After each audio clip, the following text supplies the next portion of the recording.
Quiero contarte sobre una nueva orden mundial que es diferente a todo lo que has escuchado.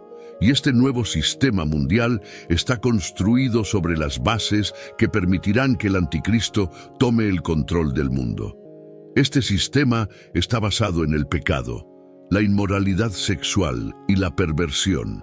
Además, esta nueva orden mundial rechaza al Dios de la Biblia y, de hecho, exige un nuevo Dios. El cristianismo bíblico verdadero no será bienvenido en este nuevo sistema. Presta atención en los próximos minutos mientras analizamos lo que está por venir. Si buscaras en Google la frase «Nueva Orden Mundial», encontrarías diferentes resultados, y muchos de ellos sugerirían que la Nueva Orden Mundial es una teoría de conspiración.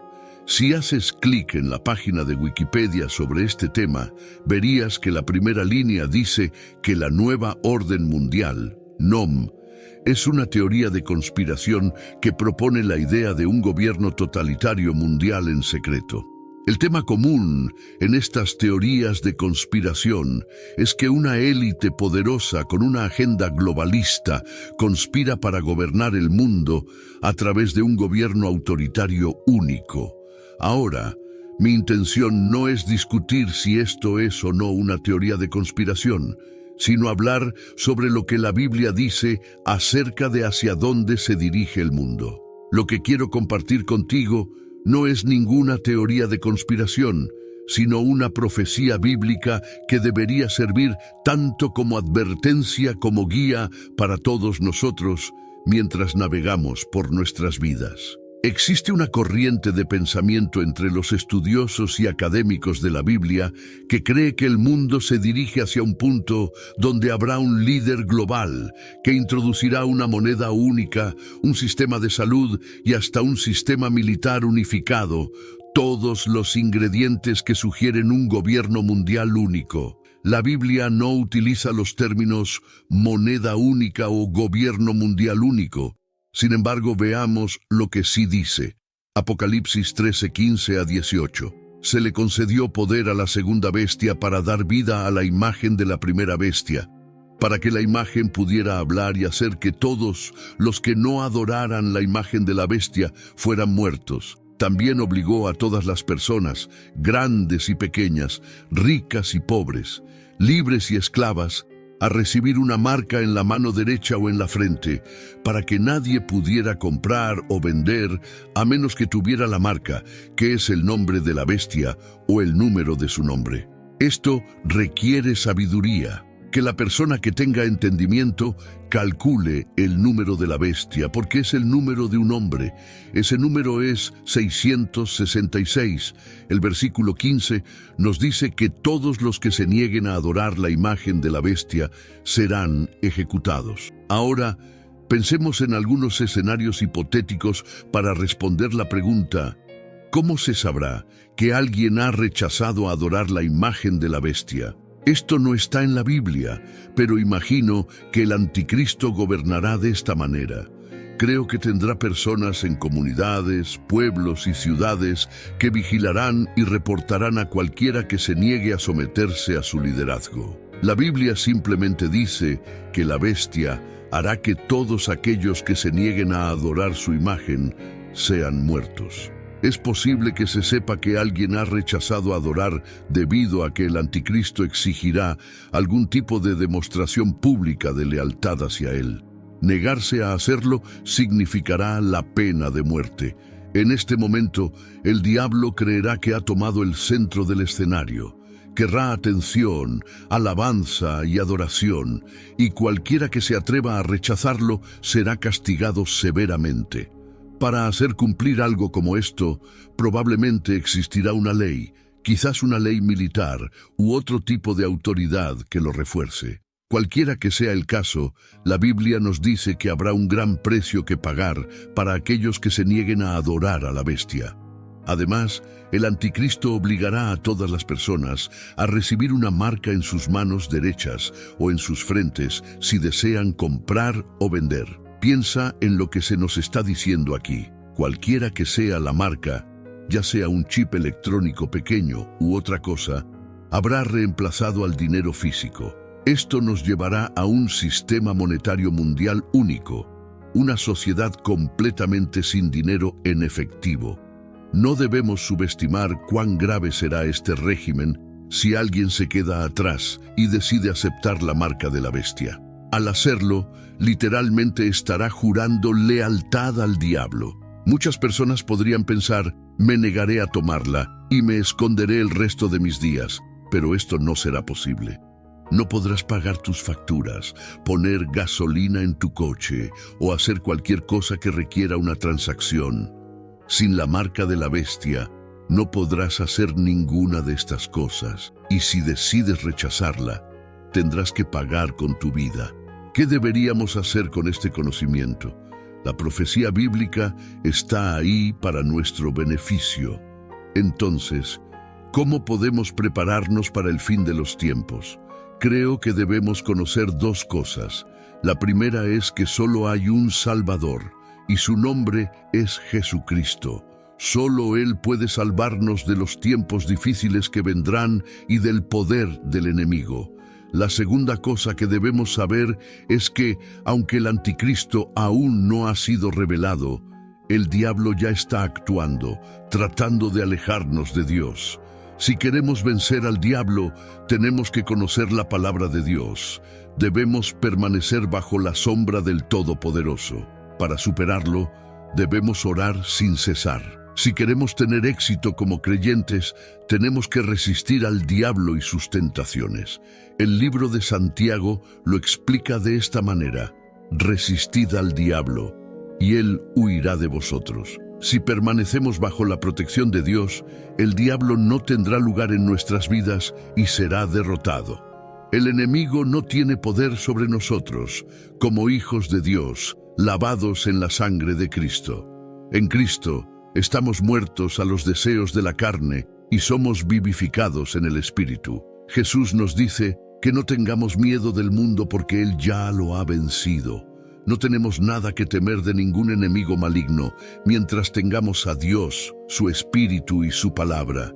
Somos más que vencedores, así que debemos vivir en victoria y no en miedo, vivir en la libertad de Dios y no en esclavitud. El 26 de junio de 2024, el secretario de Estado de los Estados Unidos, Anthony Blinken, dio un discurso cuando el Departamento de Estado publicó su informe anual sobre el estado de la libertad religiosa en todo el mundo. El informe cuenta la historia de personas alrededor del mundo que enfrentan diversas formas y niveles de persecución por sus creencias. El objetivo de este informe es monitorear, informar y defender la libertad religiosa en todo el mundo. Pero parece que la persecución religiosa no está disminuyendo. En su discurso, Blinken mencionó un estudio reciente del Centro de Investigación Pew que encontró que las restricciones gubernamentales sobre la religión alcanzaron los niveles globales más altos desde que el grupo comenzó a monitorear esta actividad en 2007. Blinken dijo: hoy en día, los gobiernos de todo el mundo siguen atacando a individuos, cerrando lugares de culto, desplazando forzosamente a comunidades y encarcelando a personas debido a sus creencias religiosas. Ahora, los cristianos no son el único grupo que enfrenta persecución. Gran parte de los comentarios del secretario y del informe del Departamento de Estado se centraron en la persecución de musulmanes y judíos en diferentes partes del mundo. Sin embargo, los cristianos tampoco son inmunes a la persecución. En muchas áreas del mundo, los cristianos están siendo perseguidos y en algunos lugares esta persecución se está intensificando. En las culturas occidentales, la persecución puede no parecer tan severa, ya que el gobierno no promueve ni permite una opresión violenta contra los cristianos, pero de otras maneras, muchos cristianos sienten que la situación está cambiando. Mientras que Estados Unidos y la mayoría de los países de Europa Occidental han disfrutado de siglos de libertad religiosa, parece que esas libertades están cada vez más en peligro. Muchos cristianos se preguntan si la persecución, incluso la persecución violenta, podría ser una realidad en las culturas occidentales en las próximas generaciones. Para aquellos que han crecido disfrutando de la libertad religiosa, eso puede ser un pensamiento aterrador. No queremos ser el blanco de nuestros gobernantes. No queremos que cierren nuestros lugares de culto. No queremos ser desplazados, encarcelados o, peor aún, asesinados por nuestra fe. No podemos predecir lo que depara el futuro para cualquier lugar en particular. Quizás la persecución violenta patrocinada por el Estado surja pronto en Occidente. O tal vez no. De cualquier manera, la posibilidad de algo así, junto con la creciente conciencia de que los cristianos en otros lugares están enfrentando tal persecución, debería hacernos reflexionar seriamente sobre la palabra de Dios. Quizás sea hora de que muchos cristianos comprendan que a veces la fe tiene un costo muy alto, pero esto no debería sorprendernos. Aunque muchos de nosotros nos hemos acostumbrado a, y deberíamos estar agradecidos por, la libertad religiosa, la palabra de Dios nunca nos promete que deberíamos esperarla. Al contrario, Dios nos advierte que podemos y debemos esperar persecución. Poco antes de su arresto, juicio y crucifixión, Jesús advirtió a sus discípulos: «Si fuerais del mundo, el mundo os amaría como a los suyos, pero porque no sois del mundo, sino que yo os elegí del mundo, por eso el mundo os odia. Recordad lo que os dije, un siervo no es mayor que su amo. Si me persiguieron a mí, también os perseguirán a vosotros». Escribiendo a Timoteo, el apóstol Pablo reafirma esta realidad de la persecución.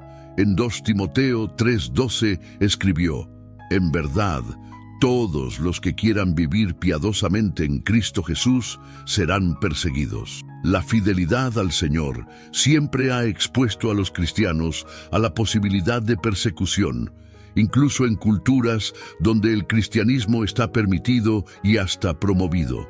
La persecución será una parte activa de la vida, incluso cuando los gobiernos no patrocinen o permitan la persecución violenta. Incluso hoy en día hay lugares donde los cristianos son golpeados, encarcelados y asesinados por su fe. ¿Qué pasaría si una persecución tan dura se volviera nuestra realidad? ¿Tendríamos la fe y el compromiso suficientes para mantenernos fieles a Jesús, incluso si eso significara hacer el sacrificio máximo? Aunque no queramos pensar en el sufrimiento, debemos recordar las promesas del Señor cuando el sufrimiento se convierte en una posibilidad. Al concluir sus últimas palabras a los discípulos, Jesús prometió que enfrentaríamos pruebas, pero también paz. En Juan 16:33 dice: «Estas cosas os he hablado para que en mí tengáis paz. En el mundo tendréis tribulación, pero confiad, yo he vencido al mundo». Cuando Jesús comenzó su sermón del monte con una serie de bendiciones, la más larga tenía que ver con la persecución. En Mateo 5:10-12 leemos: «Bienaventurados los que padecen persecución por causa de la justicia, porque de ellos es el reino de los cielos. Bienaventurados sois cuando por mi causa os vituperen y os persigan, y digan toda clase de mal contra vosotros mintiendo. Gozaos y alegraos, porque vuestro galardón es grande en los cielos, porque así persiguieron a los profetas que fueron antes de vosotros». Jesús nunca nos prometió que seguirlo sería fácil o libre de pruebas. Fue claro que seguirlo a menudo tendría un costo significativo. Sin embargo, nos aseguró que ese costo valdría la pena. El sufrimiento puede no sonar como una bendición, pero sufrir por Cristo ciertamente trae consigo una recompensa. Cuando el mundo se vuelve en nuestra contra y busca destruirnos a través de la persecución, podemos encontrar fuerza y consuelo en las promesas del Señor. Aunque los hombres puedan destruir nuestros cuerpos, servimos a un Dios que puede resucitar nuestros cuerpos y salvar nuestras almas. La persecución es temporal. Las promesas de Dios son eternas. Desde los primeros días de la Iglesia, los enemigos de la cruz han usado la persecución como una herramienta para tratar de destruir la Iglesia, ya fueran los líderes judíos del primer siglo, los emperadores romanos, o cualquier otro régimen o grupo que haya intentado acabar con el cristianismo en los últimos 2000 años. Todos han seguido un enfoque común y todos han fracasado. La persecución nunca ha desalentado al pueblo de Dios. En la iglesia primitiva, los cristianos no podían ser asesinados con la suficiente rapidez como para impedir que otros se convirtieran. A pesar de la intensa persecución, la iglesia creció. 2000 años después, la iglesia sigue en pie, y mientras el Señor lo permita, continuará existiendo. Afrontará la persecución de diversas formas, pero los fieles siempre seguirán adelante. Incluso si caemos ante las persecuciones de otros, si morimos por Cristo, ganaremos mucho más de lo que perderemos. Como Jesús una vez prometió, el que quiera salvar su vida, la perderá, pero el que pierda su vida por causa de mí, la hallará. Por lo tanto, la verdadera pregunta no es si vamos a enfrentar persecución, sino si amamos y confiamos lo suficiente en nuestro Salvador para soportarla cuando llegue. ¿Tenemos suficiente fe para sufrir e incluso dar nuestras vidas por la causa de Cristo? ¿Está nuestra esperanza en el presente o en el Señor, en sus promesas y en la eternidad? ¿Estamos listos para ser bendecidos como aquellos que son perseguidos por causa de la justicia, para así heredar el reino de Dios? ¿Estamos preparados para enfrentar el peor escenario posible? En la última década, más personas han comenzado a preocuparse por desastres a nivel apocalíptico. Entre la inestabilidad política, una pandemia global, desastres naturales, eclipses solares y muchas otras razones, mucha gente siente que es hora de prepararse para el final. La comunidad de preppers ha crecido enormemente. Muchos de ellos simplemente buscan estar preparados para sobrevivir desastres naturales o disturbios políticos, pero otros se preguntan si el fin del mundo está cerca y, de ser así, quieren estar listos. Todos necesitamos estar preparados para el regreso del Señor, pero ¿es la preparación para el día del juicio la forma en que deberíamos hacerlo? Muchos creyentes están profundamente preocupados por el fin del mundo. Algunos ven los tiempos antes del fin como algo que se asemeja a las películas y novelas apocalípticas y distópicas.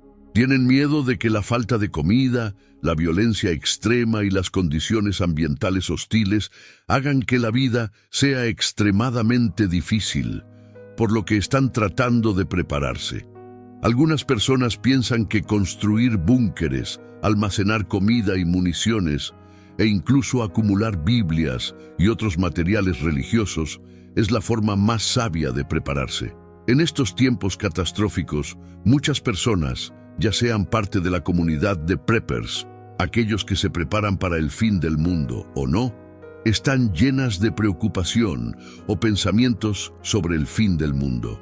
Muchas personas, tanto religiosas como no religiosas, están convencidas de que una guerra nuclear destruirá todo pronto. Otros creen que el calentamiento global provocará el fin del mundo más temprano que tarde. Entre aquellos que creen en la Biblia, algunos están convencidos de que están viendo el cumplimiento de profecías bíblicas específicas ante sus ojos y creen que pueden predecir que el fin está cerca comparando la Biblia con las noticias. Sea cual sea el enfoque, parece que hay un reloj del fin del mundo para casi cada punto de vista. Pero si dejamos de lado todo el ruido y nos enfocamos únicamente en la palabra de Dios, podemos encontrar una forma correcta de pensar sobre estos tiempos difíciles e incluso sobre el fin del mundo.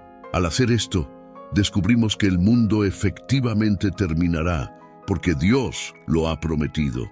También aprendemos que debemos estar preparados para ese fin, pero la forma en que pensamos y nos preparamos es muy importante.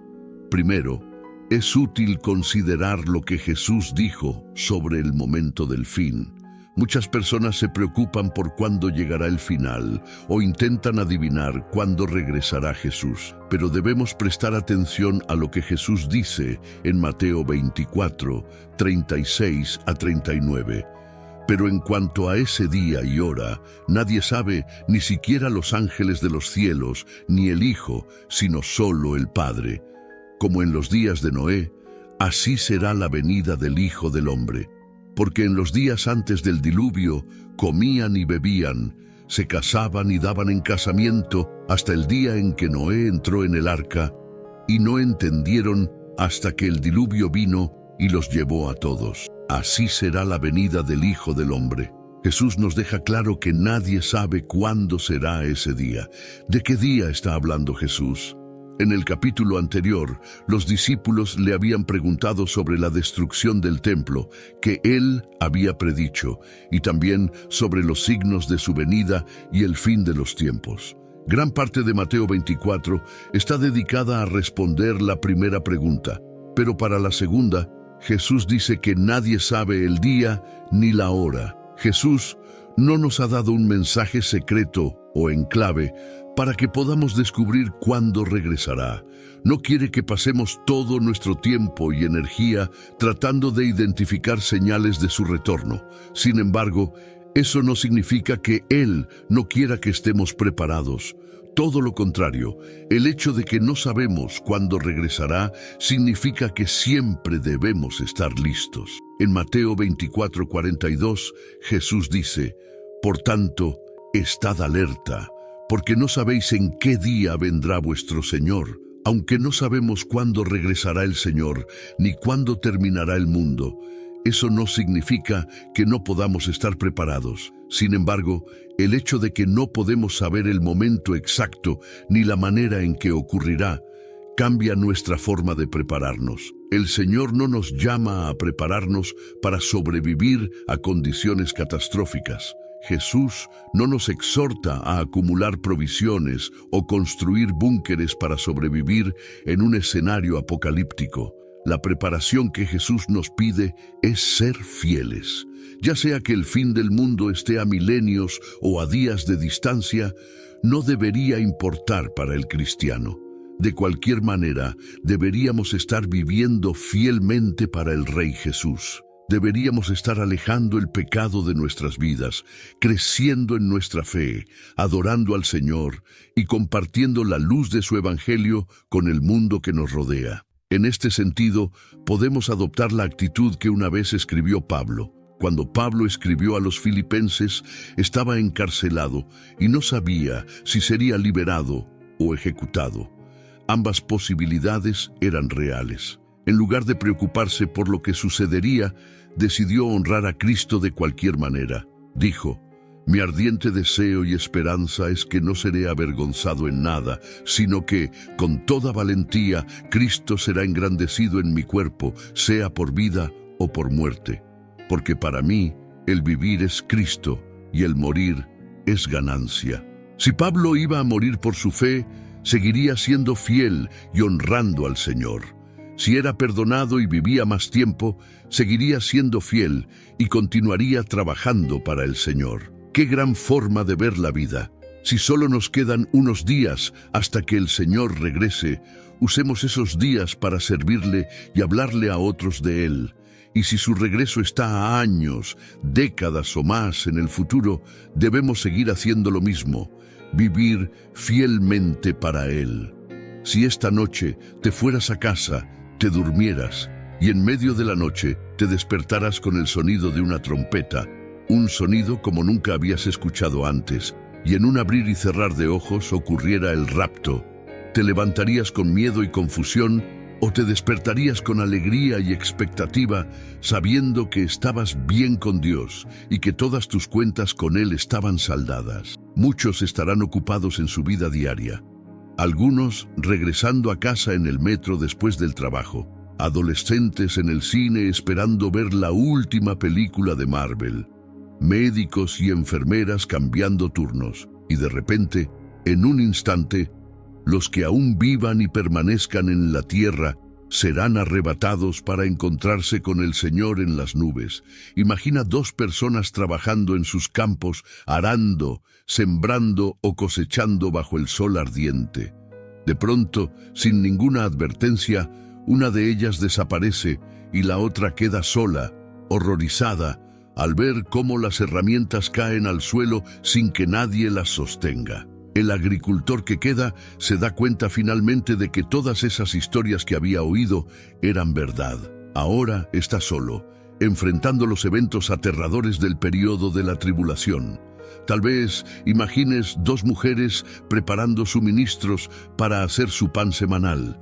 Mientras golpean la masa sobre la tabla, una de ellas desaparece en el aire, dejando caer su ropa al suelo, mientras la otra mujer, asustada, solo puede mirar en estado de shock con las palabras de una conversación lejana resonando en su mente. Por favor, no esperes, debes estar lista.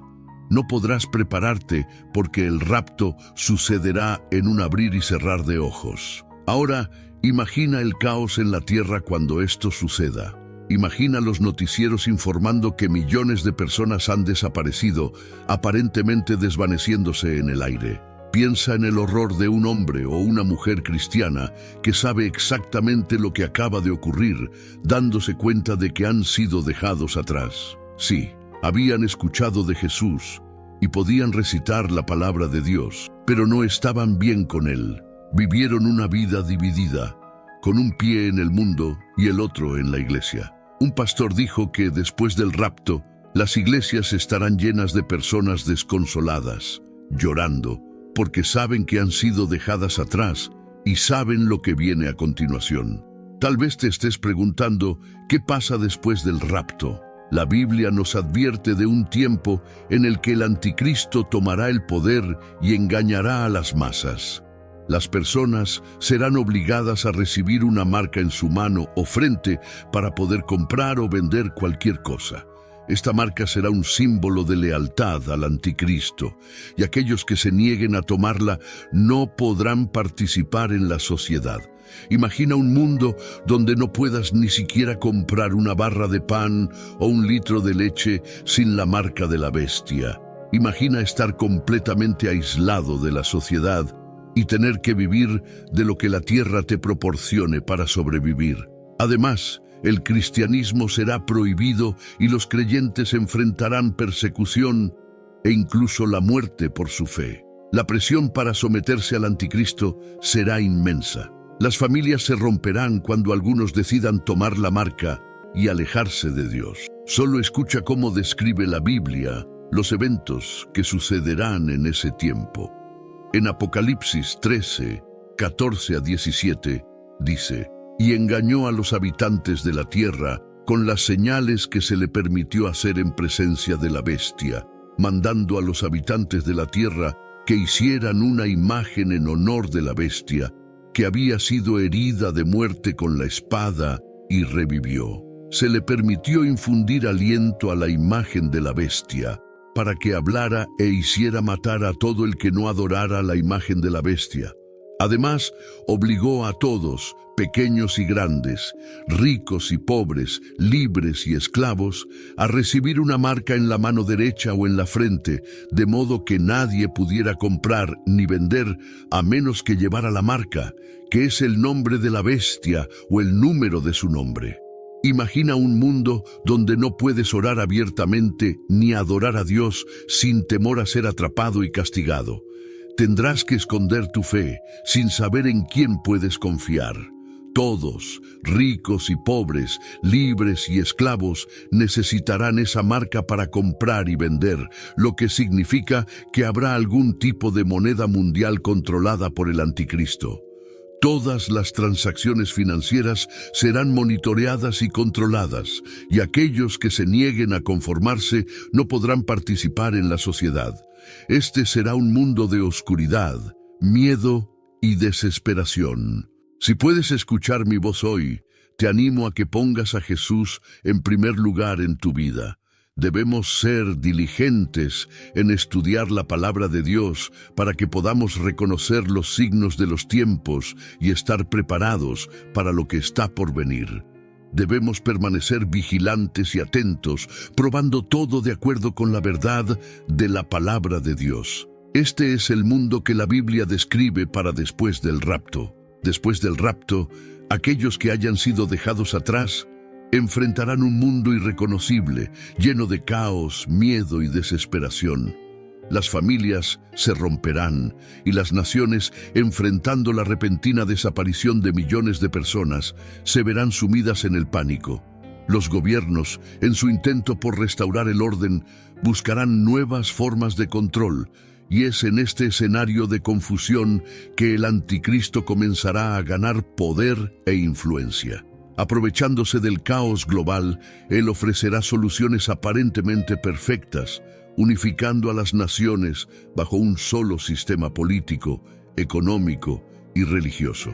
Los medios de comunicación se inundarán de teorías sobre lo que ocurrió. Algunos dirán que fue un evento extraterrestre, otros hablarán de algún tipo de desastre natural sin precedentes. Mientras tanto, las personas que conocían la verdad, pero que no estaban preparadas, comenzarán a darse cuenta del grave error que cometieron al no haber seguido las advertencias de las Escrituras. Sabían que el rapto era una posibilidad, pero pensaban que tenían más tiempo o que podrían prepararse más adelante. El anticristo, una figura carismática y persuasiva, será visto como un salvador por muchos. Ofrecerá un plan de paz, seguridad y estabilidad en medio de la confusión.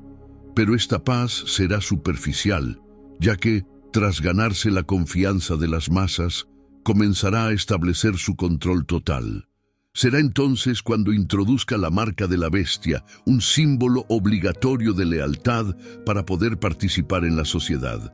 Sin esta marca, las personas no podrán comprar alimentos, pagar sus cuentas o siquiera trabajar. Aquellos que elijan resistir, que rechacen la marca y se mantengan fieles a Dios, serán perseguidos implacablemente. Durante este tiempo, habrá una clara división entre aquellos que siguen al anticristo y aquellos que permanecen fieles a Cristo. La presión para ceder será enorme. Imagina que tus amigos, vecinos e incluso familiares hayan decidido aceptar la marca.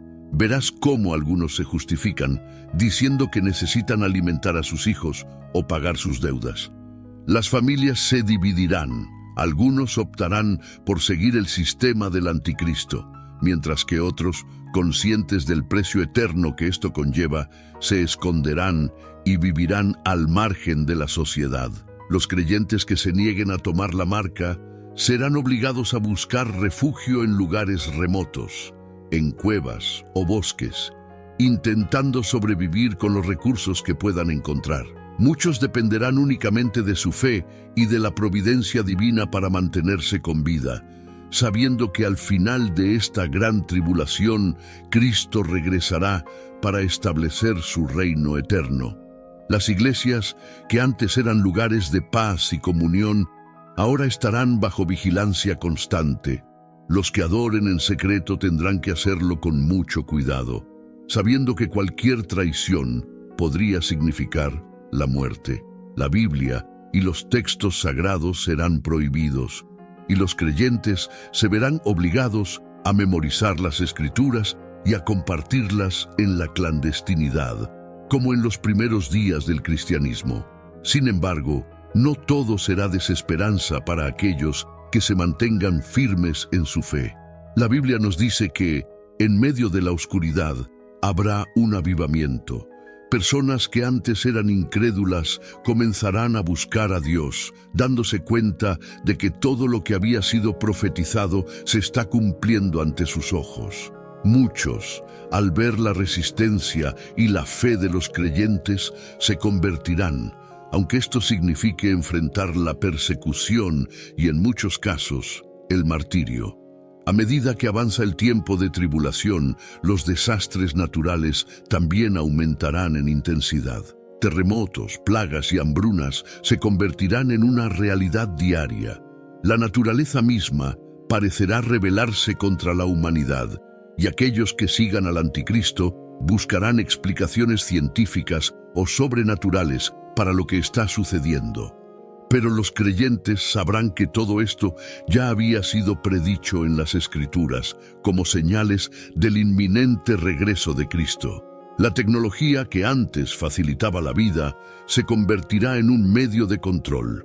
Cámaras de vigilancia, dispositivos de rastreo y bases de datos globales harán casi imposible moverse sin ser detectado. Aquellos que rehúsen someterse al nuevo orden mundial serán marcados como enemigos del Estado, perseguidos y, en muchos casos, ejecutados públicamente para dar ejemplo. En medio de este panorama sombrío, la fe será lo único que sostendrá a los creyentes. Algunos recordarán las palabras de Jesús cuando dijo: «En el mundo tendréis aflicción, pero confiad, yo he vencido al mundo».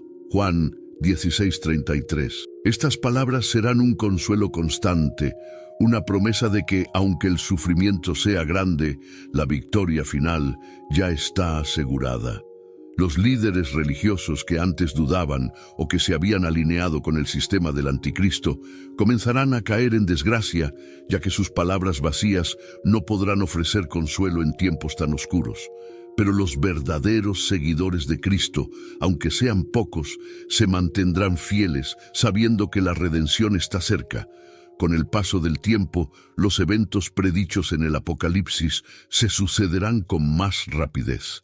Las plagas y calamidades se intensificarán y la desesperación de la humanidad alcanzará su punto máximo. Los que siguen al anticristo buscarán respuestas y soluciones, pero no encontrarán paz. Mientras tanto, aquellos que se mantengan fieles a Dios, aunque perseguidos, comenzarán a ver señales claras de la inminente llegada del Salvador. Será entonces cuando los cielos se abrirán y la segunda venida de Cristo finalmente se manifestará, trayendo consigo la justicia y el fin de este periodo de oscuridad. ¿Es Donald Trump el anticristo? Es común que la gente demonice a aquellos con creencias políticas diferentes, y referirse a alguien como el anticristo es esencialmente acusar a esa persona de ser la encarnación de Satanás. Algunas personas creían que el expresidente Barack Obama era el anticristo. Otros creían que el presidente George Bush era el anticristo debido a sus fuertes opiniones políticas. Aquellos que no están de acuerdo con las opiniones políticas del presidente Donald Trump ahora lo etiquetan como el anticristo. Esta demonización política está fuera de lugar, ya que los indicadores bíblicos de quién es el anticristo no tienen nada que ver con la política específica. Los cristianos en los Estados Unidos a menudo olvidan que el centro del fin de los tiempos se enfoca en Israel, no en los EEUU. Es posible que los Estados Unidos jueguen un papel en los tiempos finales o estén asociados con el anticristo. Quien se cree será el líder mundial durante ese periodo. Por lo tanto, la suposición de que la profecía bíblica se refiere únicamente a los Estados Unidos no tiene fundamento. Dejando de lado las distracciones, la pregunta sigue siendo: ¿podría Donald Trump ser el anticristo? Hay algunos argumentos en contra de esta idea. Los expertos en profecías bíblicas aún debaten sobre la etnia del anticristo. Existe la creencia de que el anticristo será del Medio Oriente, ya que la gente lo consideraría el Mesías si fuera de allí. Algunas personas creen que el anticristo surgirá de un imperio romano revivido, que podría estar asociado con la Europa moderna. Donald Trump no es europeo, a menos que consideres a los EEUU como parte de Europa en términos de profecía bíblica, y tampoco es del Medio Oriente. Donald Trump afirma tener fe en Jesucristo y creer en Él como su Salvador, aunque cualquiera puede hacer tales afirmaciones. Es muy poco probable que el anticristo finja ser un seguidor de Jesucristo. Existen algunas similitudes entre los rasgos asociados con el anticristo en la Biblia y las características de Donald Trump, como su carisma, inteligencia y determinación. Cuando Trump habla, a menudo atrae multitudes de miles e inspira a millones. El anticristo, que liderará un gobierno mundial en los tiempos finales, debe poseer carisma, inteligencia y determinación. Se necesitará una persona así para engañar al mundo entero en los tiempos finales. 2 Tesalonicenses 2:11 dice: por esto Dios les enviará un poder engañoso para que crean la mentira. Uno de los factores clave para identificar al anticristo es su relación con Israel. Según la Biblia, el anticristo hará un tratado de paz de 7 años con Israel, pero lo romperá después de 3 años y medio. Daniel 9:27 dice: y por otra semana confirmará el pacto con muchos. A la mitad de la semana hará cesar el sacrificio y la ofrenda. Después, con la muchedumbre de las abominaciones, vendrá el desolador, hasta que venga la consumación, y lo que está determinado se derrame sobre el desolador. El anticristo intentará cometer atrocidades en el Medio Oriente y aniquilar al pueblo elegido de Dios en todo el mundo. Donald Trump ha expresado su apoyo inquebrantable a Israel, prometiendo defender al país en caso de un ataque. Es posible que algún tipo de acuerdo entre Israel y los palestinos sea parte del pacto de paz de 7 años de los tiempos finales. Entonces, ¿es Donald Trump el anticristo? Muchos líderes mundiales comparten rasgos similares a las descripciones bíblicas del anticristo, no solo Trump. Hay serias dudas sobre si el anticristo puede ser una persona del Medio Oriente. En nuestra evaluación, es muy poco probable que Donald Trump sea el anticristo. Sin embargo, la respuesta final a esta pregunta es esperar y ver. Inserta cualquier otro nombre en esa pregunta y la respuesta sigue siendo la misma. 2 Tesalonicenses 2:3 dice que el anticristo, el hombre de iniquidad, será revelado cuando ocurra la rebelión. Será muy claro quién es cuando llegue el momento. Es nuestra responsabilidad ser sabios y discernir basándonos en lo que la Biblia dice sobre el anticristo, en lugar de especular y demonizar a aquellos con quienes no estamos de acuerdo. Permítanme aclarar el verdadero significado del término anticristo. La palabra Cristo proviene del griego Christos, que corresponde a la palabra hebrea Mashiach, de la cual obtenemos Mesías. En otras palabras, cuando decimos anticristo, nos referimos a antimesías. En primer lugar, significa contra, por lo que el primer objetivo es trabajar en contra del verdadero Mesías. En segundo lugar, significa en lugar de, cuyo objetivo final es reemplazar al verdadero Mesías con uno falso. Esta operación se lleva a cabo en 2 fases. Cuando empiezas a entender esto, verás que el espíritu del anticristo está muy activo. En las enseñanzas de Juan leemos en 1 Juan 4:2-3, en esto conocéis el Espíritu de Dios. Todo espíritu que confiesa que Jesucristo ha venido en carne es de Dios, y todo espíritu que no confiesa a Jesús no es de Dios. Y este es el espíritu del anticristo, del cual habéis oído que viene y que ahora ya está en el mundo. Al observar este pasaje junto con el citado anteriormente, podemos identificar 3 formas de anticristo. Primero, hay muchos anticristos que han aparecido a lo largo de la historia de la humanidad. Segundo, hay un anticristo que es una persona específica y representa la manifestación final del espíritu del anticristo según las Escrituras. Al final de esta era, habrá un último y más malvado gobernante que será el anticristo y tendrá el mayor poder sobre la humanidad por un corto tiempo. La tercera forma es el espíritu del anticristo. Este espíritu trabaja a través de cada anticristo. A medida que nos acercamos al fin de los tiempos, podemos esperar que el espíritu del anticristo se intensifique y tendremos que enfrentarlo más frecuentemente.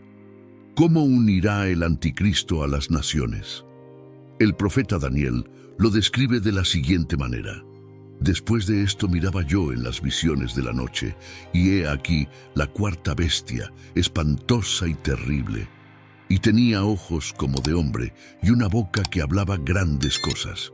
Daniel 7, 7, 8 y 25.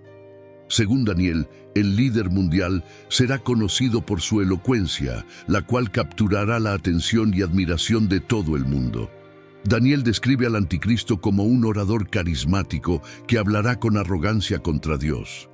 En el libro de Apocalipsis, el apóstol Juan también lo describe como alguien que habla grandes cosas y blasfemias.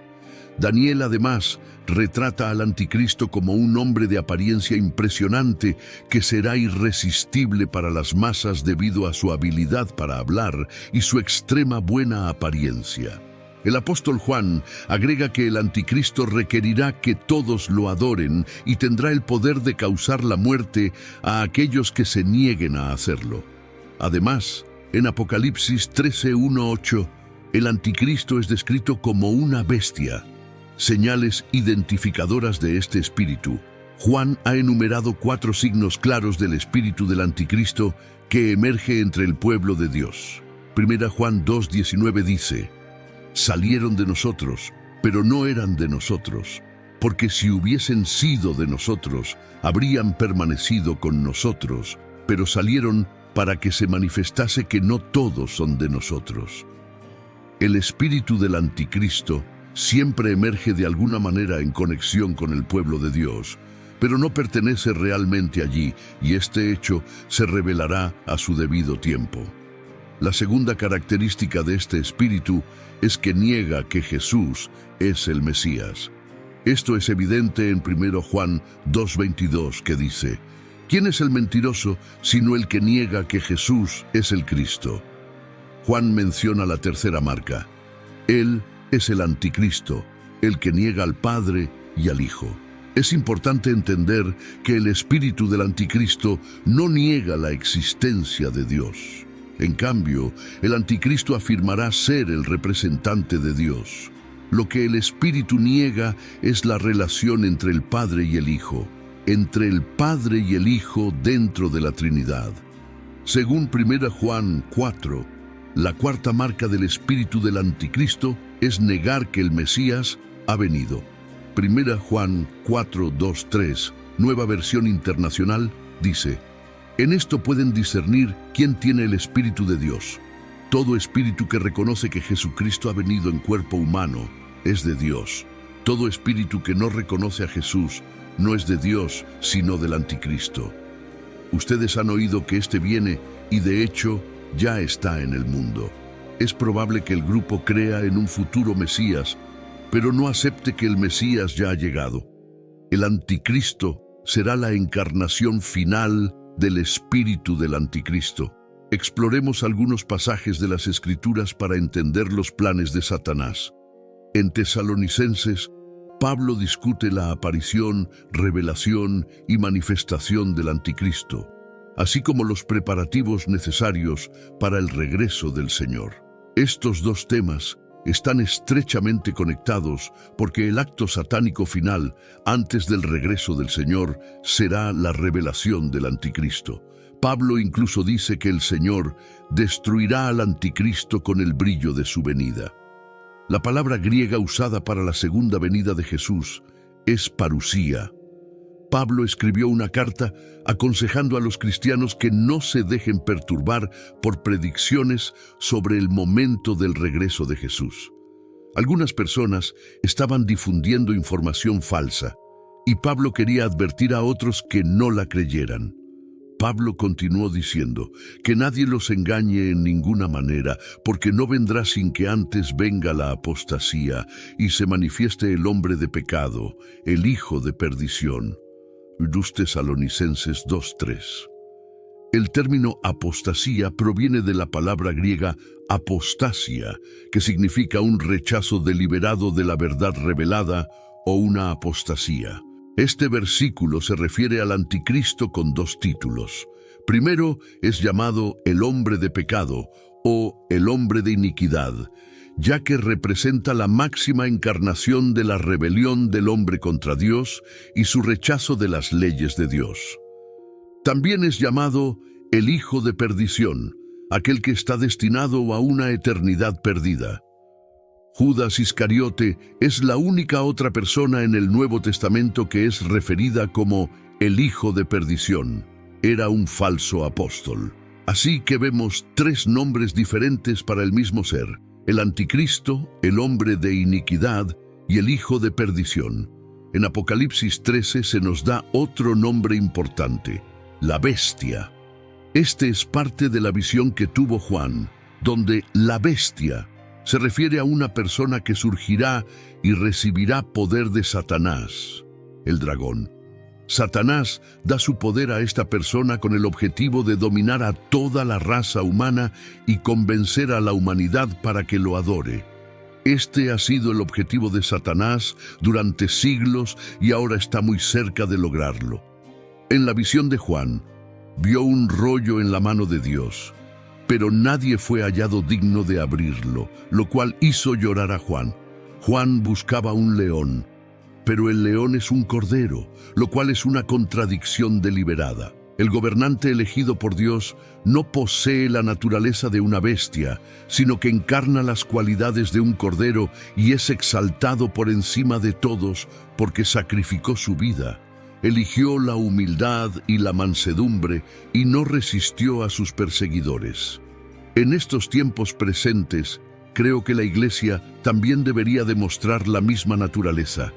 Hemos visto a personas adorando a la bestia y todos han sido convencidos de que es inútil resistir a la bestia.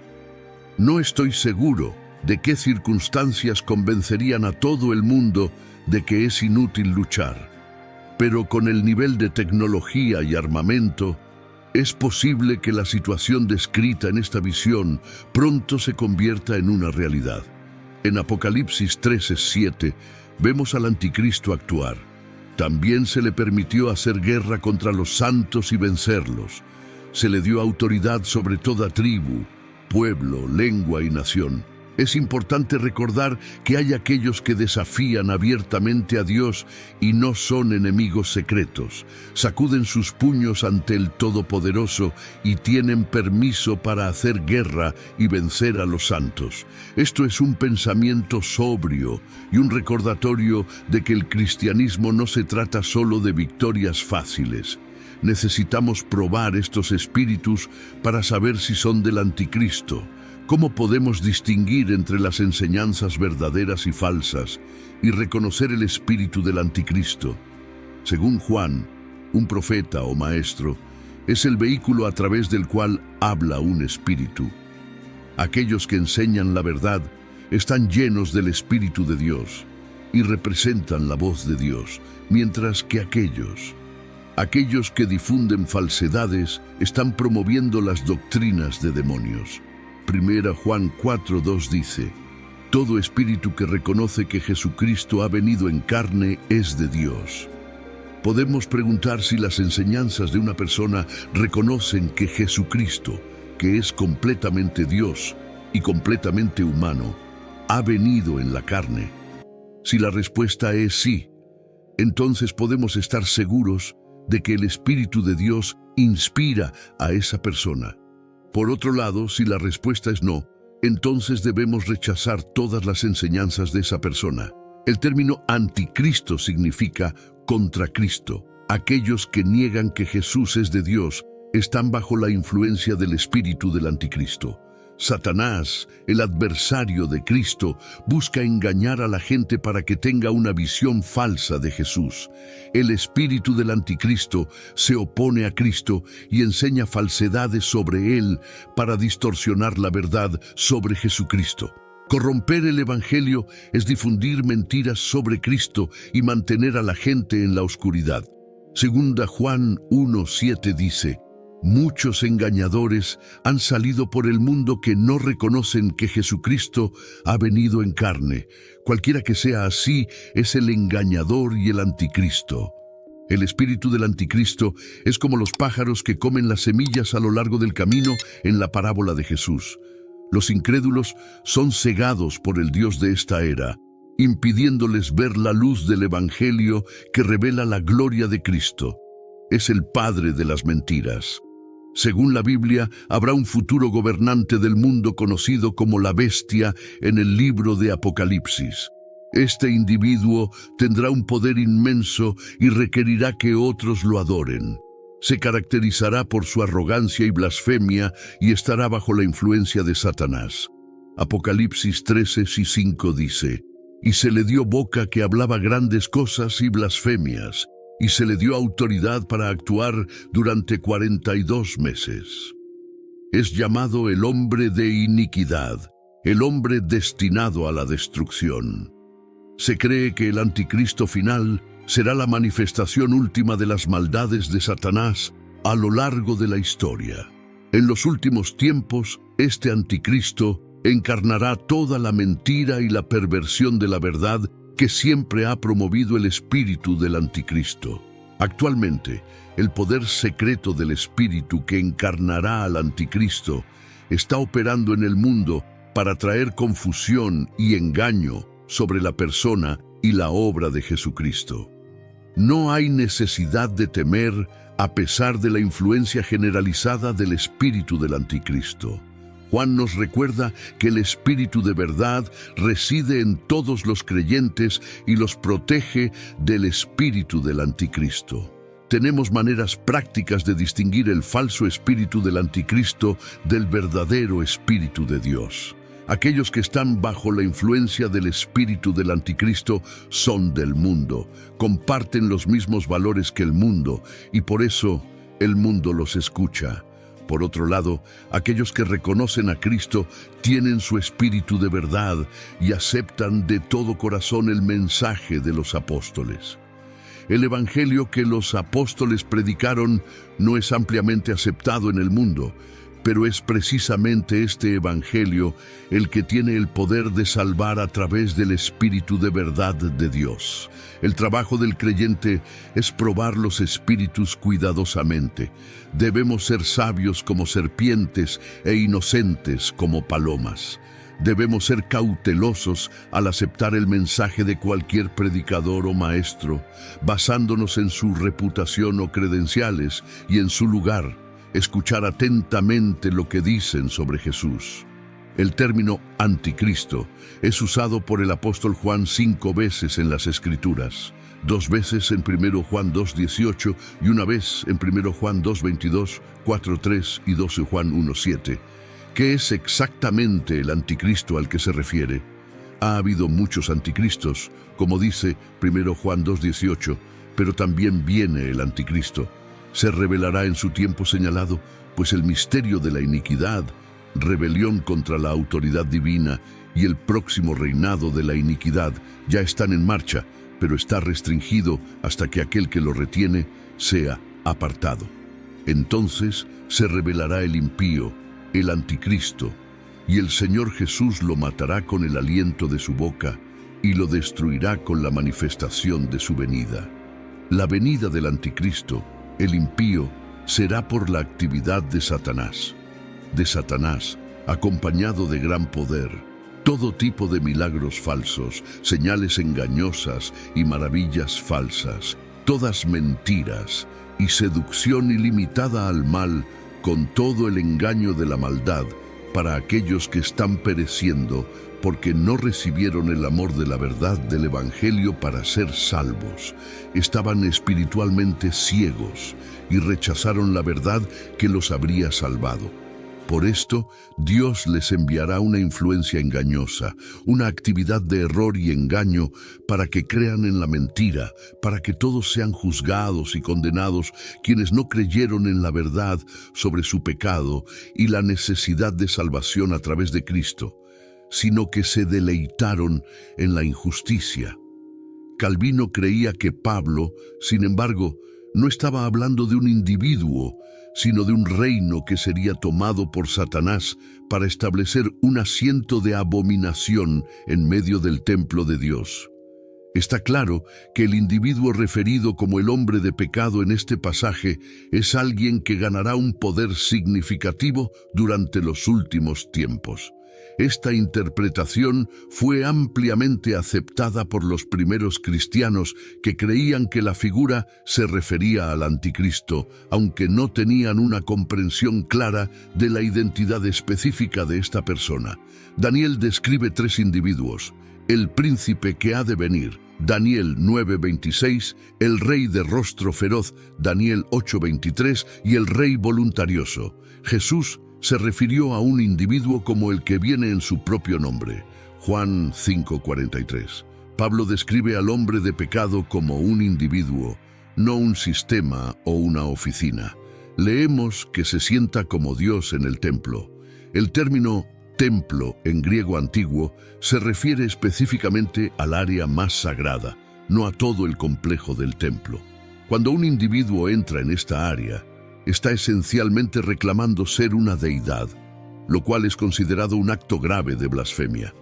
La bestia o anticristo, descrito en Apocalipsis 13 y Daniel 7, es el segundo miembro de la Trinidad impía. El anticristo es alguien que se opone a Cristo. El prefijo anti también significa en lugar de, y ambos significados aplican al líder mundial. Se opondrá abiertamente a Cristo, mientras también se hará pasar por Cristo. El anticristo vivirá activamente a la altura de su temible nombre mientras lidera los ejércitos del mundo en la batalla de Armagedón. Perseguirá, torturará y matará al pueblo de Dios. Será el dictador más poderoso que el mundo haya visto, superando a dictadores pasados.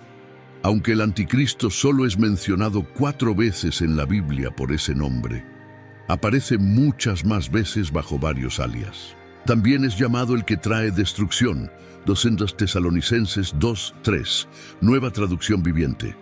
El hombre sin ley, 2 Tesalonicenses 2:8, nueva versión internacional. El hombre malvado, 2 Tesalonicenses 2:9, nueva traducción viviente. La bestia, Apocalipsis 13:1, nueva versión internacional. El príncipe que ha de venir, Daniel 9:26, nueva versión internacional. El rey de rostro feroz, Daniel 8:23, nueva traducción viviente. Un maestro de intrigas, Daniel 8:23, nueva versión internacional. Un hombre despreciable, Daniel 11:21, nueva traducción viviente. Y un pastor inútil, Zacarías 11:16-17, nueva traducción viviente. Cuando aparezca, la gente acudirá a él como moscas a la miel y harán cualquier cosa que él pida. El anticristo pasará de ser un líder regional a un líder global, luego a un dictador mundial tiránico y finalmente a una deidad. La bestia emerge del mar, simbolizando las naciones gentiles en la Biblia. También tiene 7 cabezas y 10 cuernos, lo que significa su asociación y posesión por Satanás. Según Apocalipsis 13:3, el anticristo sufrirá una herida mortal alrededor de la mitad de la tribulación, pero Satanás sanará milagrosamente su herida. Apocalipsis 13:3 dice: «Vi una de sus cabezas como herida de muerte, pero su herida mortal fue sanada, y toda la tierra se maravilló y siguió a la bestia». Apocalipsis 17:8-14 dice: «La bestia que viste era y no es, y subirá del abismo e irá a perdición. Y los moradores de la tierra, cuyos nombres no están escritos en el libro de la vida desde la fundación del mundo, se asombrarán viendo la bestia que era y no es, y será». El mundo estará completamente cautivado por el anticristo después de este evento asombroso, y adorarán a Satanás, así como al anticristo. Apocalipsis 13:4-5 dice: «Y adoraron al dragón que había dado autoridad a la bestia, y adoraron a la bestia diciendo: ¿Quién como la bestia? ¿Y quién podrá luchar contra ella? También se le dio una boca que hablaba grandes cosas y blasfemias, y se le dio autoridad para actuar durante 42 meses. El anticristo ganará confianza y, abandonando todas las pretensiones de ser un gobernante pacífico, blasfemará abiertamente contra Dios». Mateo 24:15 dice: «Por tanto, cuando veáis en el lugar santo la abominación desoladora de que habló el profeta Daniel, el que lea, entienda. Ha sido llamada la abominación desoladora». El falso profeta es el miembro final de la Trinidad impía, como se describe en Apocalipsis 13:11-18. «Después vi otra bestia que subía de la tierra. y tenía 2 cuernos semejantes a los de un cordero, pero hablaba como un dragón. Ejerce toda la autoridad de la primera bestia en su presencia y hace que la tierra y sus habitantes adoren a la primera bestia, cuya herida mortal fue sanada. También hace grandes señales, de tal manera que aún hace descender fuego del cielo a la tierra delante de los hombres, y engaña a los habitantes de la tierra con las señales que se le ha permitido hacer en presencia de la bestia, mandando a los habitantes de la tierra que hagan una imagen a la bestia que tiene la herida de espada, y vivió. Se le permitió infundir aliento a la imagen de la bestia, para que la imagen hablase e hiciese matar a todo el que no la adorase. Además, hace que a todos, pequeños y grandes, ricos y pobres, libres y esclavos, se les ponga una marca en la mano derecha o en la frente, y que nadie pueda comprar ni vender, sino el que tenga la marca, el nombre de la bestia o el número de su nombre. Aquí hay sabiduría. El que tiene entendimiento, cuente el número de la bestia, pues es número de hombre. Su número es 666. Esta segunda bestia surge de la tierra en lugar del mar. Aunque parece mansa y benévola, los cuernos indican que ejercerá poder. Jesús advirtió específicamente a los creyentes que estuvieran atentos a los falsos profetas que pueden parecer inocentes, pero pueden ser extremadamente destructivos. Mateo 7:15 dice: «Cuidaos de los falsos profetas que vienen a vosotros con vestidos de ovejas, pero por dentro son lobos rapaces». El falso profeta es capaz de realizar grandes señales y maravillas, como hacer descender fuego del cielo. Apocalipsis 13:13 dice: «Hace grandes señales, de tal manera que aún hace descender fuego del cielo a la tierra delante de los hombres». El falso profeta erige una imagen del anticristo para su adoración, le da vida, exige que todos adoren la imagen y ejecuta a quienes se niegan a hacerlo. Apocalipsis 13:14-15 dice: «Y engaña a los habitantes de la tierra con las señales que se le ha permitido hacer en presencia de la bestia, mandando a los habitantes de la tierra que hagan una imagen a la bestia que tiene la herida de espada y vivió». Se le permitió infundir aliento a la imagen de la bestia, para que la imagen hablase e hiciese matar a todo el que no la adorase. El falso profeta también obligará a todos a recibir una marca permanente, similar a cómo los esclavos en los días de Juan demostraban su total devoción al anticristo y su renuncia a Dios. Solo aquellos que tengan la marca podrán realizar negocios. Aceptar la marca resulta en la muerte eterna. Apocalipsis 14:10 dice: «Y el tercer ángel los siguió, diciendo a gran voz: Si alguno adora a la bestia y a su imagen, y recibe la marca en su frente o en su mano, él también beberá del vino de la ira de Dios». La Biblia deja claro que los humanos comprenderán completamente que al aceptar la marca, están aceptando no solo un sistema económico, sino también un sistema de adoración que rechaza a Jesucristo. El número de la bestia se revela en Apocalipsis 13:18, 666. Satanás es el antidios, la bestia es el anticristo y el falso profeta es el antiespíritu. Esta trinidad impía perseguirá a los creyentes y engañará a muchos otros, haciéndolos perecer eternamente, pero el reino de Dios triunfará. Romanos 13:1 dice: «Sométase toda persona a las autoridades superiores, porque no hay autoridad sino de parte de Dios, y las que hay, por Dios han sido establecidas». La oración es un aspecto crucial de nuestras vidas, especialmente en lo que respecta a aquellos en posiciones de autoridad. La Biblia enfatiza la importancia de orar por los funcionarios del gobierno en todos los niveles: pastores, ancianos de la iglesia, juntas escolares, directores de escuela, empleadores y otros en posiciones de liderazgo. No oramos por nuestros líderes solo porque se nos manda hacerlo. También tiene sentido práctico orar por ellos. Las acciones de nuestros líderes pueden tener efectos significativos en nuestras vidas diarias e influir en nuestras familias, iglesias, lugares de trabajo, ciudades y países. Cuando aquellos en autoridad están alineados con la voluntad de Dios, se vuelve más fácil vivir una vida pacífica y santa, como se menciona en 1 Timoteo 2:2. Cuando hombres malvados están en el poder, nuestras oraciones por ellos son igual de necesarias, como lo ejemplifican las últimas palabras de William Tyndale cuando fue quemado en la hoguera: Señor, abre los ojos del rey de Inglaterra.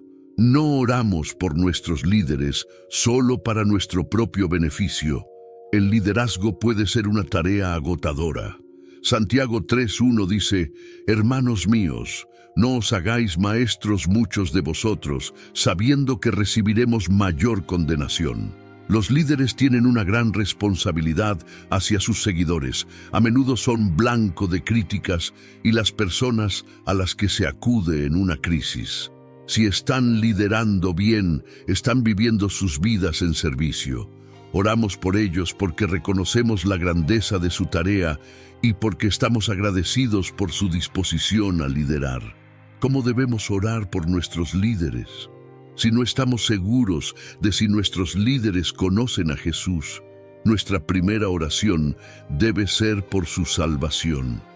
Sin embargo, independientemente de su fe, también debemos orar por la voluntad de Dios en sus vidas. Debemos orar por la guía de nuestros líderes mientras nos dirigen. Oremos para que nuestros líderes sean sabios y discernientes y tengan consejeros útiles a su alrededor. Como cristianos, creemos que Dios ha colocado a nuestros líderes en autoridad sobre nosotros, Romanos 13:1, y podemos pedirle que los use según su voluntad. También debemos orar por su protección. Cuando oremos por pastores o líderes ministeriales, podemos pedirle a Dios que les dé fuerza en medio de la guerra espiritual y que permanezcan alentados en el Señor. También podemos orar por sus familias, que a menudo se sienten observadas y llevan una carga extra. En resumen, debemos orar para que nuestros líderes sigan la voluntad de Dios, apoyen a los que los rodean y beneficien a sus seguidores. En los capítulos 12-14 del libro de Apocalipsis se describen los últimos desastres que tendrán lugar. Será el momento más difícil para la Iglesia, ya que los poderes demoníacos tendrán un mayor control sobre la sociedad que nunca antes, aunque su control está a punto de romperse. Apocalipsis 12:14 introduce a 3 personas que forman una alianza para gobernar el mundo.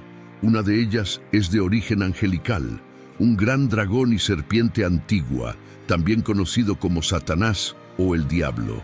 Apocalipsis 12:9 dice: Y fue lanzado fuera el gran dragón, la serpiente antigua, que se llama Diablo y Satanás, el cual engaña al mundo entero. Fue arrojado a la tierra y sus ángeles fueron arrojados con él.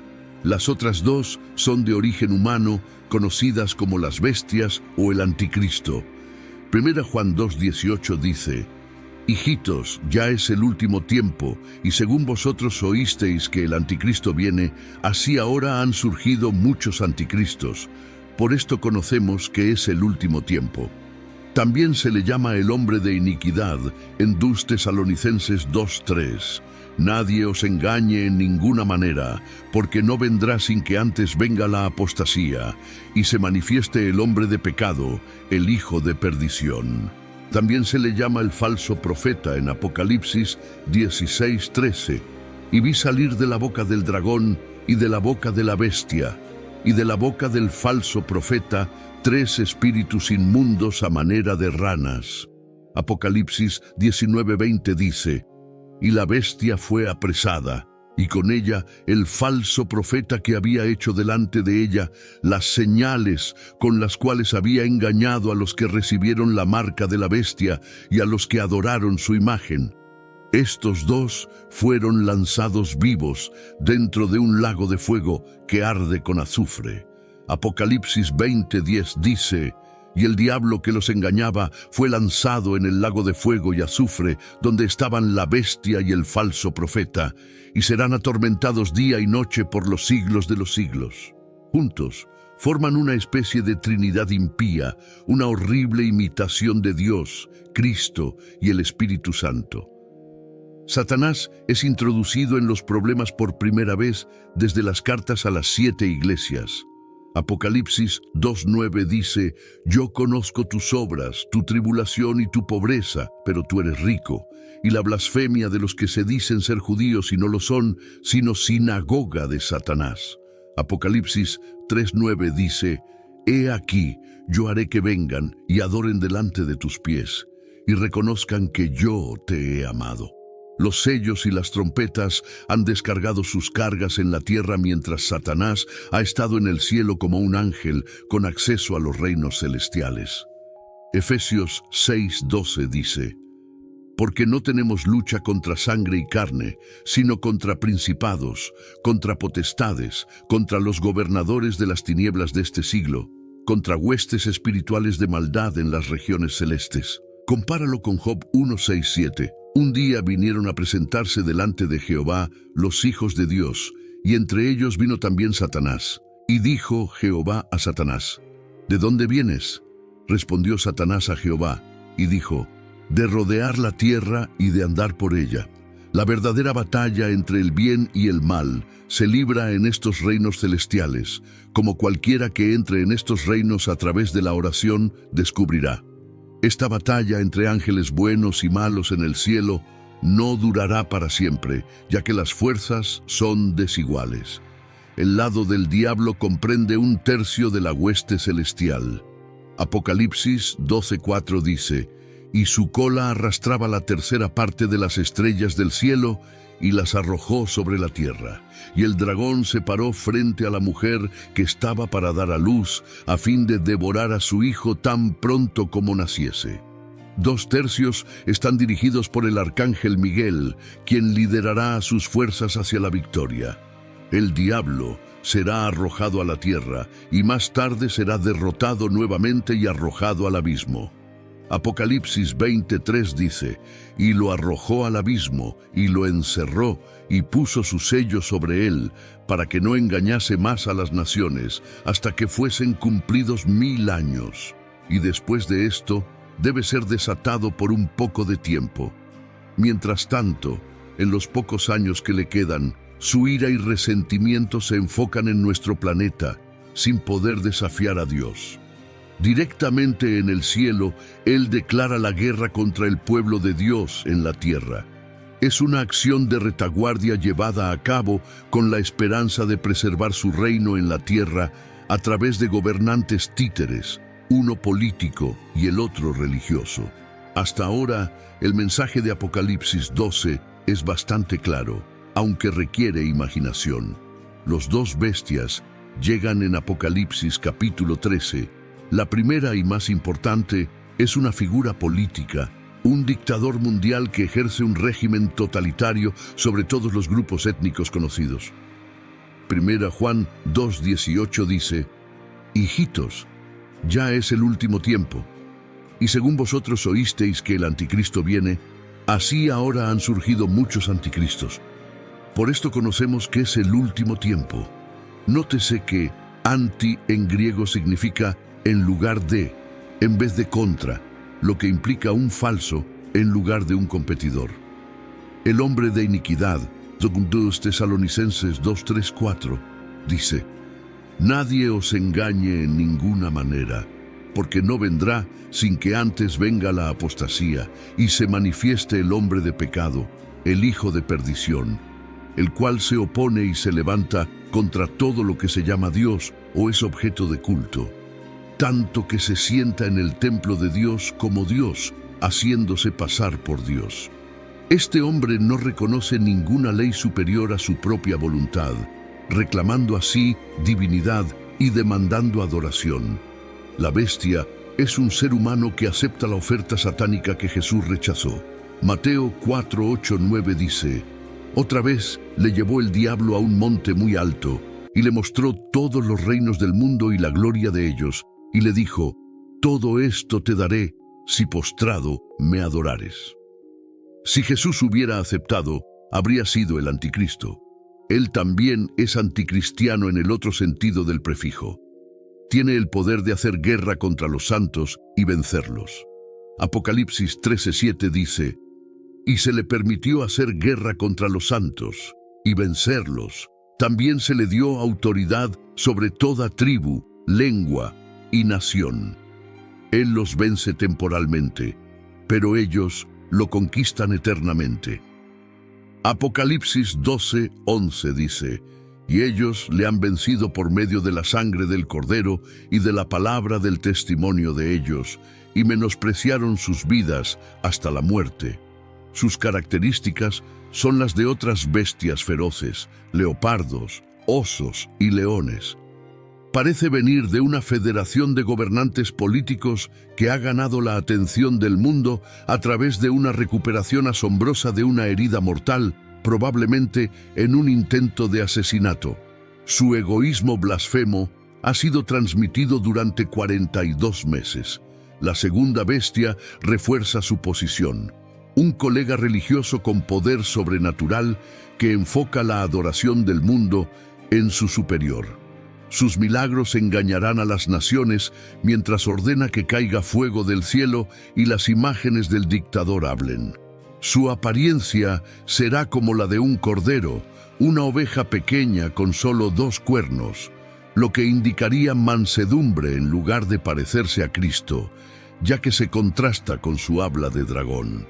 Su golpe maestro no será su exhibición de milagros, sino su dominio de los mercados.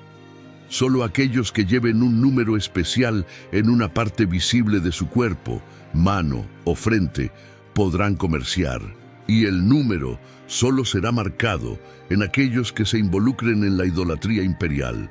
Judíos y cristianos, por lo tanto, serán excluidos de todo comercio, incluso en la compra de las necesidades básicas de la vida. El número 666 es el nombre en código del dictador. El capítulo 14 de Apocalipsis parece compensar estas escenas horribles al dirigir nuestra atención a un grupo de personas que se destacan en contraste con aquellos que se han dejado atrapar en el sistema. En lugar del nombre críptico de la bestia, llevan el nombre del Padre del Cordero en sus frentes. Otra característica que se recoge en Apocalipsis 22:4 dice: y verán su rostro, y su nombre estará en sus frentes. En lugar de mentiras arrogantes, son conocidos por su integridad en el habla y relaciones sexuales puras. Hay un poco de incertidumbre sobre su ubicación, ya sea en el cielo o en la tierra, pero el contexto favorece la primera opción debido a las canciones de alabanza de los seres vivientes y ancianos. Apocalipsis 14:3 dice: y cantaban un cántico nuevo delante del trono y delante de los 4 seres vivientes y de los ancianos, y nadie podía aprender el cántico sino aquellos 144,000 que fueron redimidos de entre los de la tierra. Esto parece repetir Apocalipsis 4:11.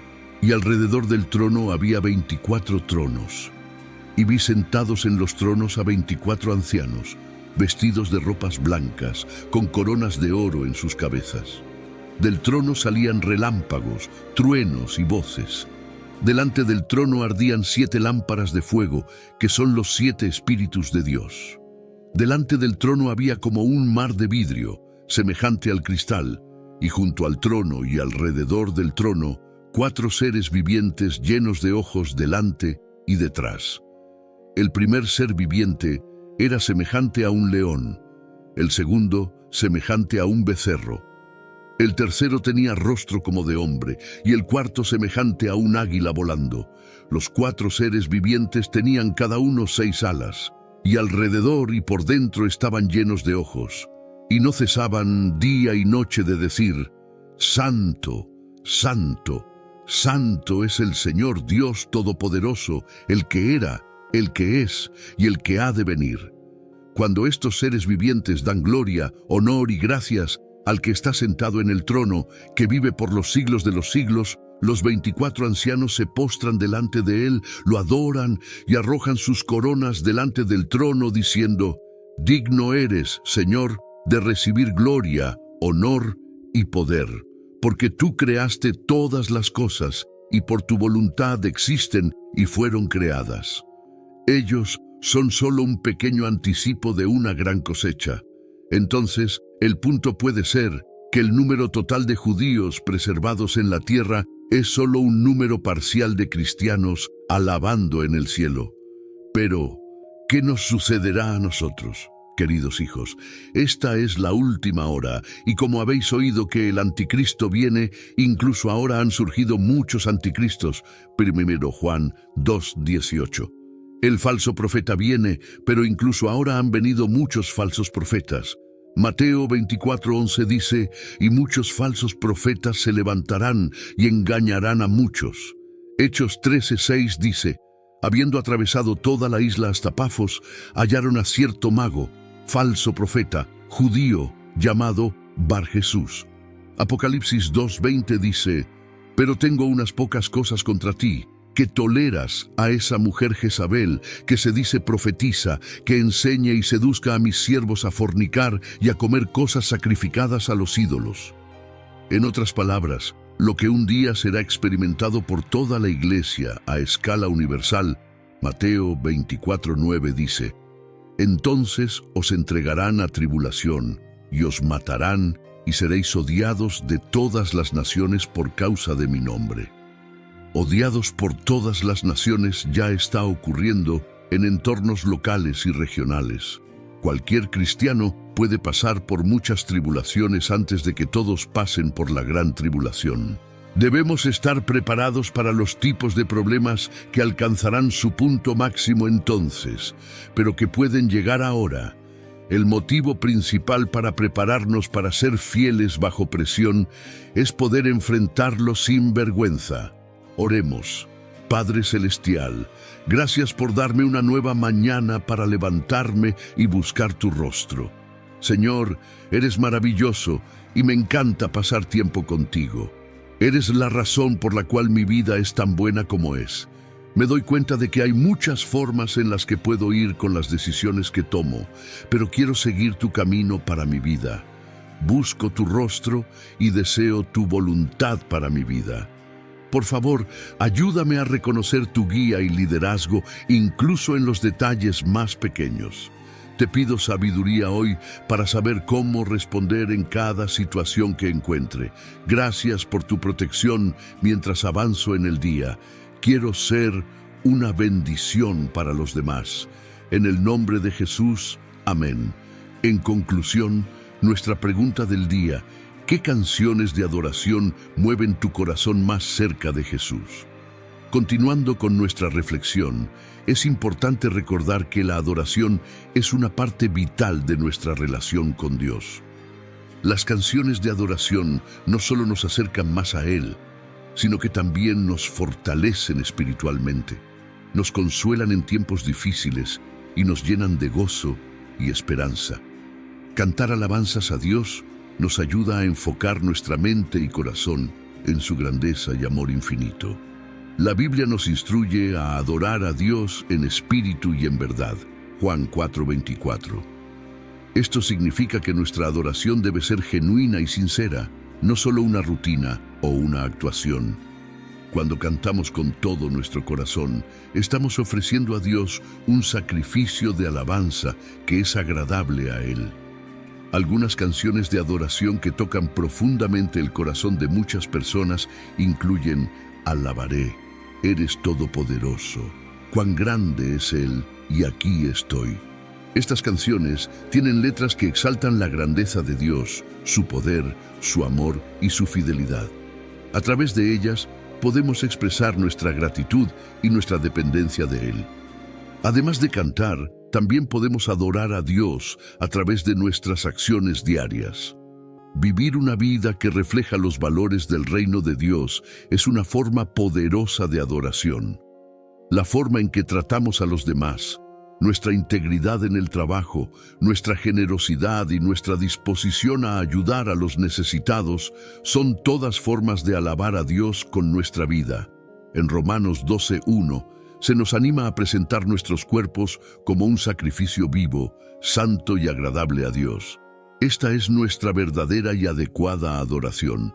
Esto significa que todo lo que hacemos, cada decisión que tomamos y cada palabra que pronunciamos puede ser una forma de adorar a Dios. A medida que enfrentamos los desafíos y las pruebas de la vida, recordemos que no estamos solos. Dios está con nosotros y nos da la fuerza y el valor para superar cualquier obstáculo.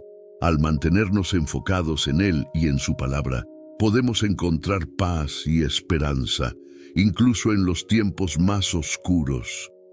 Que nuestra oración diaria sea pedirle a Dios que nos guíe y nos dé sabiduría para que podamos vivir de una manera que le honre y le glorifique. Que nuestros corazones estén siempre llenos de gratitud y alabanza y que nuestras vidas reflejen el amor y la gracia de nuestro Salvador. Para concluir, preguntémonos nuevamente, ¿qué canciones de adoración nos acercan más a Jesús? Y mientras reflexionamos sobre esta pregunta, recordemos que la adoración no es solo una actividad dominical, sino un estilo de vida. Que nuestras vidas sean un testimonio continuo de la bondad y la grandeza de Dios, y que cada día encontremos nuevas formas de alabarle y adorarle con todo nuestro ser.